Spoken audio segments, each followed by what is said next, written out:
নমস্কার, রিমস রসোয়ে সবাইকে স্বাগত জানাই। আজকে বানাবো পটলের দোরমা। রেসিপিটা শেষ পর্যন্ত দেখার অনুরোধ করছি। এটা বানানোর জন্য আমি 5টা পটলকে ধুয়ে নিয়েছি। এবার ছুরি দিয়ে ওপরের খোসাটা এইভাবে ছাড়িয়ে নেব। পুরোপুরি খোসাটা ছাড়িয়ে নেওয়ার পর যে দিকটা সরু মতো সেদিকটা অল্প করে একটু কেটে নেব। এরপর যে দিকটা একটু মোটা সেদিকটা একটু বেশি করে কেটে নেব। তারপর পটলের ভিতর থেকে দানাটা একটা চামচের পিছন দিয়ে বের করে নেব। এইভাবে ঘুরিয়ে ঘুরিয়ে নিলে কিন্তু সব দানাটা বেরিয়ে আসবে। এই যে ভিতর থেকে সব দানা বের করে নিয়েছি। এইভাবেই সব পটলগুলোর খোসাটা ছাড়িয়ে দানা বের করে নেব। আমি যে পটলগুলো নিয়েছি তার দানাগুলো একটু পাকা ছিল বলে দানাগুলো ফেলে দিয়ে ভিতরের শাঁসটা নিয়েছি। এগুলোকে এখন আমি পেস্ট বানিয়ে নেব। এবার গ্যাসে কড়াই বসিয়ে তাতে 2 টেবিল চামচ মতো সর্ষের তেল গরম করতে দেব। তেলটা গরম হতে হতে আমি পটলগুলোতে অল্প করে নুন মাখিয়ে নেব। পটলের ভিতরগুলো আঙুল দিয়ে এইভাবে নুন মাখিয়ে নেব। তারপর গরম তেলের মধ্যে একটা একটা করে পটল দিয়ে দেব। তারপর মাঝারি আঁচে উল্টে পাল্টে ভেজে নেব। পটলগুলো যখন ভালো করে ভাজা হয়ে যাবে তুলে নেব। পটল ভাজার তেলটা কালো হয়ে যায়, আপনারা চাইলে তেলটা চেঞ্জ করে নিতে পারেন, কিন্তু আমি ওই তেলের মধ্যেই 4 পিস নুন হলুদ মাখিয়ে রাখা রুই মাছের পিস দিয়ে ভেজে নেব। আমি রুই মাছ দিয়ে বানাবো, আপনারা চাইলে ভেটকি মাছ, ভোলা মাছ, চিংড়ি মাছ নয়তো চিকেন দিয়েও বানাতে পারেন। মাছগুলো ভেজে তুলে নেওয়ার পর যে তেলটা থাকবে ওই তেলের মধ্যে একটা মাঝারি সাইজের পেঁয়াজ কুচি দিয়ে দেব। তারপর পেঁয়াজটাকে ভালো করে ভেজে নেব। পেঁয়াজগুলো যতক্ষণে ভাজা হচ্ছে গ্যাসের ফ্লেমটাকে একদম লোতে করে দিয়ে আমি মাছগুলো ছাড়িয়ে নেব। আমি প্রথমে মাছের এই যে ছালটা বাদ দিয়ে দেব, তারপর আস্তে আস্তে ছাড়িয়ে নেব। মাছ ছাড়াতে ছাড়াতে পেঁয়াজটাও এদিকে সুন্দরভাবে ভাজা হয়ে গেছে। এবার এর মধ্যে দিয়ে দেব 2 চা চামচ আদা রসুন আর কাঁচা লঙ্কার পেস্ট। তারপর আদা রসুনটাকে ভালো করে কষিয়ে নেব। আদা রসুন কষানো হয়ে গেলে পটলের যে শাঁসটা পেস্ট বানিয়ে রেখেছিলাম সেটা দিয়ে দেব।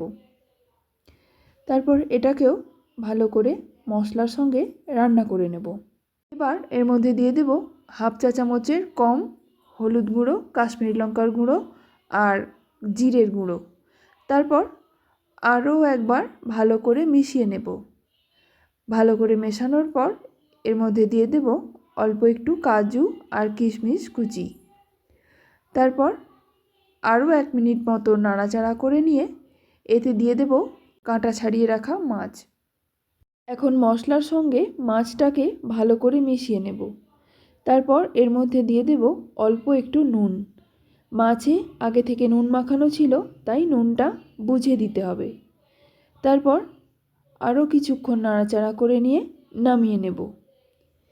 এবার পটলের মধ্যে পুর ভরে দেব। অল্প অল্প করে মাছের পুর নিয়ে খুব সাবধানে পটলের ভেতর ভরে দিতে হবে, না হলে পটলটা ফেটে যেতে পারে। তারপর আঙুল দিয়ে এইভাবে একটু চেপে চেপে দিতে হবে, না হলে ভিতরটা ফাঁকা রয়ে যাবে। এই তো একটা পটলের পুর ভরা হয়ে গেছে। এইভাবে বাকিগুলোতেও ভরে নেব। এবার গ্রেভিটা বানানোর জন্য কড়াইতে সর্ষের তেল গরম করতে দেব। তেলটা গরম হওয়ার পর একটা তেজপাতা, একটা ছোটো এলাচ, 1 টুকরো দারচিনি আর 2টো লবঙ্গ ফোড়ন দেব। সুন্দর গন্ধ বের হলে একটা মিডিয়াম সাইজের পেঁয়াজ পেস্ট করে রেখেছিলাম সেটা দিয়ে দেব। তারপর পেঁয়াজটাকে খুব ভালো করে ভেজে নেব। পেঁয়াজটা যখন খুব ভালো করে ভাজা হয়ে যাবে এবার এর মধ্যে দিয়ে দেব 2 চা চামচ আদা রসুন আর কাঁচা লঙ্কার পেস্ট। তারপর আদা রসুনের পেস্টটাকেও ভালো করে কষিয়ে নেব, কাঁচা গন্ধটা যতক্ষণ না চলে যায়। আদা রসুনটা ভালো করে ভাজা হয়ে যাওয়ার পর এবার দিয়ে দেব 1/2 চা চামচের একটু কম হলুদ গুঁড়ো, 1/2 চা চামচ কাশ্মীরি লঙ্কার গুঁড়ো, 1/2 চা চামচ জিরে গুঁড়ো। তারপর অল্প জল দিয়ে দেব যাতে মশলাটা পুড়ে না যায়। 1 মিনিট মতো মশলাটা কষিয়ে নেওয়ার পর এবার এর মধ্যে দিয়ে দেব একটা টমেটোর পেস্ট, তারপর দিয়ে দেব অল্প একটু নুন। এরপর টমেটোটা মশলার সঙ্গে কষিয়ে নেব যতক্ষণ না টমেটোর কাঁচা গন্ধটা চলে যায়। মশলার সঙ্গে টমেটোটা ভালোভাবে কষানো হয়ে যাওয়ার পর এর মধ্যে দিয়ে দেব কাজু আর চারমগজের পেস্ট। আমি 6-7টা কাজু আর 1 চামচ চারমগজ একসঙ্গে পেস্ট বানিয়ে নিয়েছিলাম। এবার এটাকেও খুব ভালোভাবে কষিয়ে নেব। কষাতে কষাতে মশলা থেকে যখন তেল ছেড়ে আসবে তখন জল দিয়ে দেব। নেড়ে চেড়ে ভালোভাবে মিশিয়ে নেওয়ার পর এর মধ্যে দিয়ে দেব পরিমাণ মতো নুন। নুনটা দিয়ে আবারও একবার মিশিয়ে নেব। এবার ঝোলটা যখন ফুটে উঠবে একে একে পুরভরা পটলগুলো ঝোলের মধ্যে দিয়ে দেব। তারপর সাবধানে পটলগুলো একটু উল্টে পাল্টে দেব। এবার ঢাকা দিয়ে 5 মিনিট রান্না করে নেব। 5 মিনিট পর ঢাকনাটা খুলে হালকা নাড়াচাড়া করে নিয়ে গ্যাসের ফ্লেমটা বন্ধ করে দেব।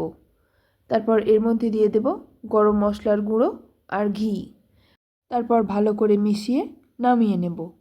রেসিপিটা যদি ভালো লেগে থাকে তাহলে প্লিজ একটা লাইক, শেয়ার আর সাবস্ক্রাইব করে দেবেন। শেষ পর্যন্ত ভিডিওটি দেখার জন্য অসংখ্য ধন্যবাদ।